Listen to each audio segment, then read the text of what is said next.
Hello friends, how are you? I hope you are fine and enjoying the videos. In this video, we cover the journal entries.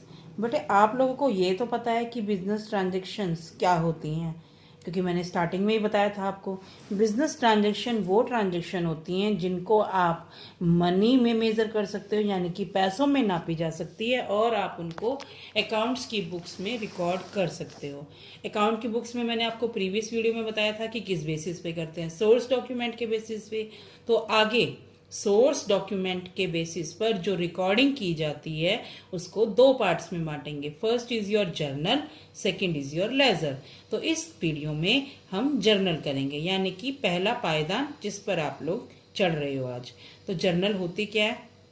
Journal एक book होती है, is a book of primary entries. Primary का मतलब होता है सबसे पहले recording, यानी बिजनेस ट्रांजेक्शन, जहां जिस डॉक्यूमेंट नहीं कहेंगे, एक तरह से बुक कहेंगे, वो पेज कहेंगे जहां पर आप सारी ट्रांजेक्शन को पहले रिकॉर्ड करते हैं क्रोनोलॉजिकल ऑर्डर में। क्रोनोलॉजिकल ऑर्डर का मतलब होता है डेट वाइज या सीक्वेंस वाइज, सीरियल वाइज। जैसे कि आप डेली टीवी में एपिसोड देखते हैं, 8 तारीख का, 9 तारीख का, 10 तारीख का, ऐसे देखते हैं ना। तो जर्नल एंट्रीज में भी आप लोगों ने डेट वाइज एंट्री करनी है कि आज आपकी कितनी सेल हुई, कितनी परचेज हुई, किसने कितने पैसे दिए, कितना रेंट आया, कितना गया। तो अब जिस डेट में आपने ये चीजें की हैं उसी की डेट वाइज एंट्रीज जहां पर रिकॉर्ड करते हैं उसे हम जर्नल कहते हैं। ट्रांजेक्शन्स को जो रिकॉर्ड की जाती हैं वो अकाउंटिंग वाउचर के द्वारा की जाती हैं। आप समझ रहे हैं ये सर्कल सारा? यानी कि सबसे पहले ट्रांजेक्शन को रिकॉर्ड करेंगे अकाउंटिंग वाउचर्स पर, और अकाउंटिंग वाउचर कहाँ से प्रिपेयर किए जाते हैं? On the basis of source document. कौन से होते हैं? कैश मेमो हो गए, बिल हो गए, इनवॉइसेस हो गए, एटसेट्रा। तो अब आपको समझ में आया कि जहां पर बिजनेस ट्रांजेक्शन को फर्स्ट पेज पर या बुक पर या कहीं पर भी, जैसे आप लोग फर्स्ट डे स्कूल जाते हैं और फर्स्ट डे आपको टीचर जो भी काम कराते हैं, सारे टीचर जो भी काम कराते हैं, आप उनका नाम लिख के आज की डेट में लिख के, और उसमें टीचर्स का सारा काम जैसे से पीरियड लगते हैं उसमें रिकॉर्ड करते हैं ना। तो ऐसे ही बिजनेस ट्रांजेक्शन को पहले हम जर्नल में रिकॉर्ड करते हैं। आई होप यू अंडरस्टैंड। बट अब मैं आप लोगों को फॉर्मेट ऑफ जर्नल समझाऊंगी। ये मैंने आपको इमेज दी हुई है, अब इस इमेज को देख के आप समझेंगे। तो इसमें जो कॉलम होते हैं 1 2 3 4 5 6 कॉलम आपके बनेंगे। तो पहला कॉलम आपका आता है डेट वाइज। डेट वाइज में आपने डेट एंट्री करनी है या आपने सीरियल एंटर करना है। सेकेंड कॉलम आपका बनता है पार्टिकुलर्स। पार्टिकुलर्स में आपने यहाँ पर ध्यान रखना, एक बिजनेस ट्रांजेक्शन की दो एंट्रीज होती हैं, एक डेबिट एक क्रेडिट, जो कि मैं आपको पहले बता चुकी हूँ। तो यहाँ पर डेबिट वाली अकाउंट भी लिखना है और क्रेडिट वाला भी। डेबिट वाला अकाउंट आपका बाय से शुरू होता है और क्रेडिट वाला टू से, लेकिन बाय को हम लगाते नहीं है, बाय डिफॉल्ट होता है वो डेबिट वाला कॉलम स्टार्टिंग में, और टू को हम लोग नीचे क्रेडिट को 2 से लिखेंगे। फिर थर्ड कॉलम आपका वाउचर नंबर आता है। अब आपको पता ही है कि वाउचर होता क्या है, कि ये एक तरह से एविडेंस होते हैं और इन्हीं वाउचर के बेसिस पर आपकी ट्रांजैक्शन है। बट यहाँ पर वाउचर नंबर से क्लियर हो जाता है कि ये हमने इस बिल में से, इस वाउचर में से एंट्री को रिकॉर्ड किया है। फिर आगे आता है आपका लेजर फोलियो। लेजर फोलियो का मतलब होता है कि इसके बाद, बेटे जर्नल के बाद का जो प्रोसीजर है वो आपका लेजर का है, क्योंकि यहाँ से एंट्री आपकी पोस्ट हो जाती है लेजर में। अभी आपको लेजर के बारे में नहीं बताऊंगी क्योंकि अभी आप लोगों को सिर्फ जर्नल समझना है। बस अब आप ध्यान रखेंगे, सॉरी फॉर डिस्टर्बेंस बेटे। लेजर फोलियो का मतलब यही है कि आपने जर्नल से लेजर फोलियो में पोस्टिंग हो जाती है, ठीक है। उसके बाद आपका नेक्स्ट कॉलम है फिफ्थ, डेबिट अमाउंट, यानी कि जो अकाउंट डेबिट होगा कितने अमाउंट से होगा वो यहाँ पर आएगा। नेक्स्ट 2 वाला जो क्रेडिट होगा वो क्रेडिट वाले कॉलम में अमाउंट आ जाएगा। इस तरह से ये आपके 6 कॉलम हैं। तो याद रखना डेबिट और क्रेडिट इसमें इक्वल होंगे, ठीक है बच्चों।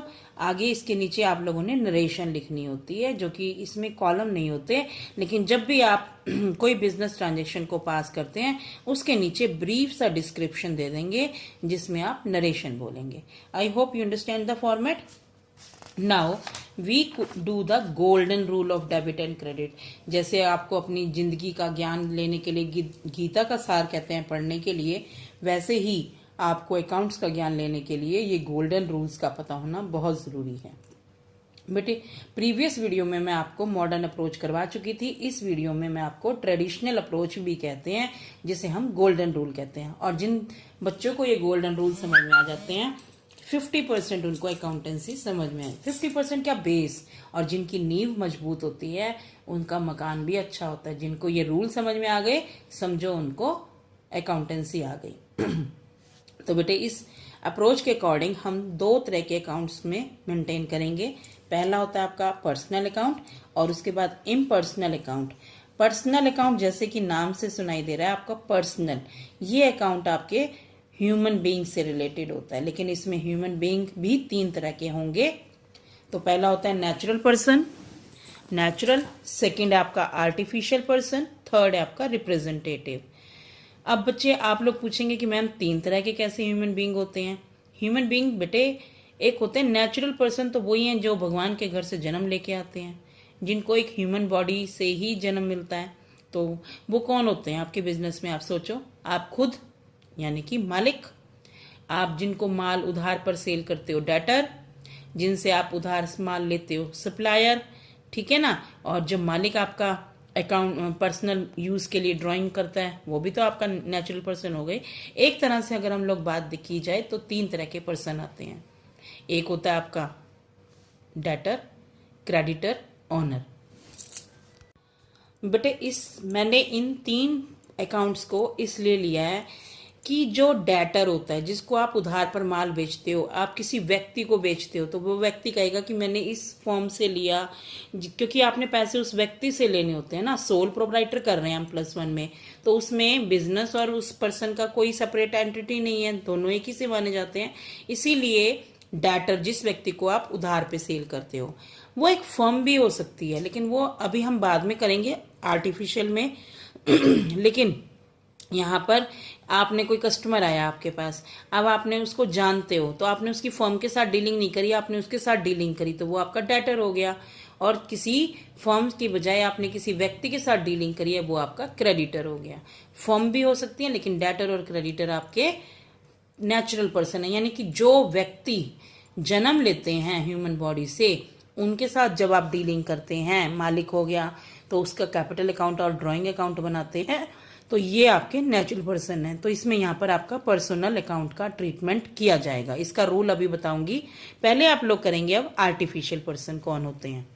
ठीक है, आर्टिफिशियल पर्सन कौन होते हैं? वो होते हैं जो कि आर्टिफिशियली क्रिएट किए जाते हैं, जिनका जन्म कानून के द्वारा किया जाता है।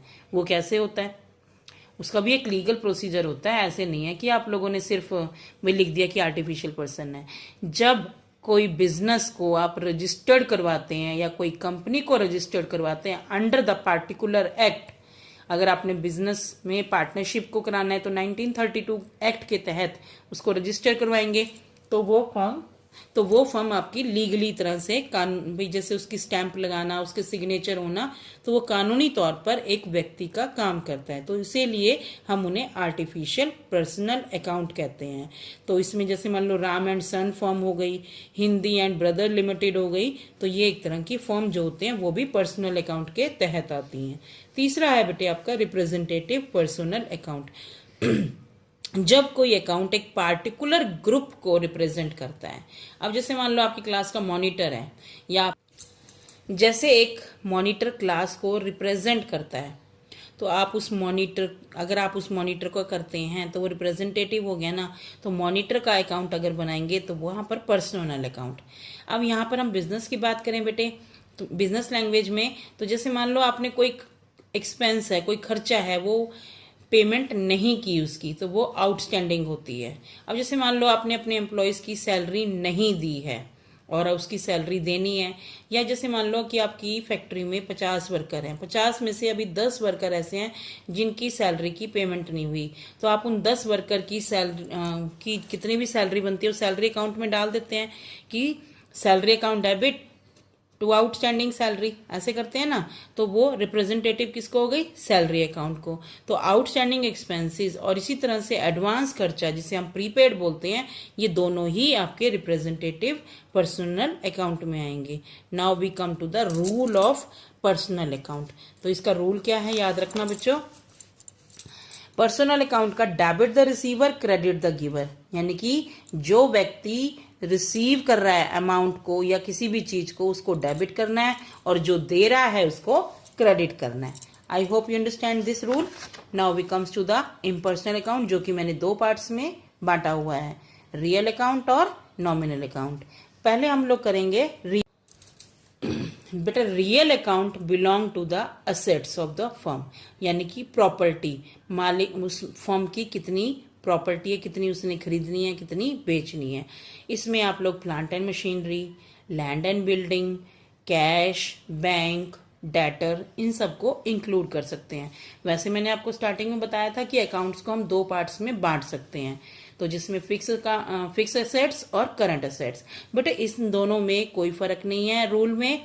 आपका जो रूल बनेगा, गोल्डन रूल, इसमें डेबिट व्हाट कम्स इन, यानी कि फॉर्म में जो भी एसेट्स आ रही है, चाहे कैश आ रहा है, बैंक आ रहा है, लैंड एंड बिल्डिंग आ रही है, उसको डेबिट करना है, और जो चला गया उसको क्रेडिट। ठीक है, debit what comes in, credit what goes out. बेटा सीधी सी बात है, जो माया आपके पास आ जाए अंदर, जो प्रॉपर्टी आपके पास अंदर आ जाए उसको डेबिट, और जो आपके हाथ से निकल जाए उसको क्रेडिट। ठीक है, now we comes to the last, nominal account. Impersonal का ही पार्ट है। इम्पर्सनल इसलिए कहते हैं बेटे क्योंकि यहाँ दोनों ही ये अकाउंट ह्यूमन बीइंग से रिलेटेड नहीं होते। रियल अकाउंट आपका फिजिकल एसेट से रिलेटेड होता है, जिसको आप देख सकते हैं, छू सकते हैं। लेकिन नॉमिनल अकाउंट वो अकाउंट होता है which are in name only, which do not really exist, जिनका सिर्फ नाम होता है लेकिन ये एग्जिस्ट नहीं होते। एक्चुअली बेटा इनका मेन ऑब्जेक्ट होता है कि पार्टिकुलर हेड में कहाँ से पैसा आया और कहाँ पर पैसा गया। ये मेनली खर्चों से, नुकसान से, मुनाफे से, और कैसे आपका पैसा कमीशन के थ्रू आया, इंटरेस्ट के थ्रू आया, इस चीज से बिलोंग करता है। I hope you understand.